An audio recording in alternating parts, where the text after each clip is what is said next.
2 కాగితాలు కావాలన్నారయ్యా, దొరకట్లేదయ్యా. అన్ని కరెక్ట్ గానే ఉన్నాయి. ఏం కావాలన్నారు?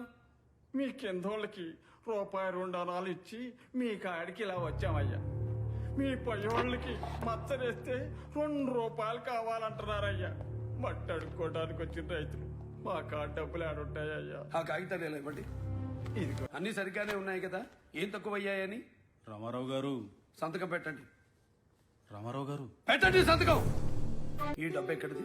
మీది కాదులేండి, మీ సబ్ రిజిస్ట్రార్ కుర్చీ సంపాదించింది. మీ వాటా మీకుంటుంది. తిలా పాపం తలా కాస్త పంచుకుందరు. నేను మాట్లాడతాలే, నువ్వు వెళ్ళు. చాలా కోపంగా మంది కాని పని మనం చేయడానికి తీసుకుంటే లంచం అంటాం. మన పని మనం చేయడానికి కూడా తీసుకుంటే దాన్ని ఏమంటారండి? రామారావు, నువ్వు కొత్తగా ఉద్యోగానికి వచ్చావు. ఇలాంటివన్నీ చూసి చూడనట్టు వెళ్ళాలి. 3 నెలల క్రితం మన దేశానికి స్వాతంత్రం వచ్చింది.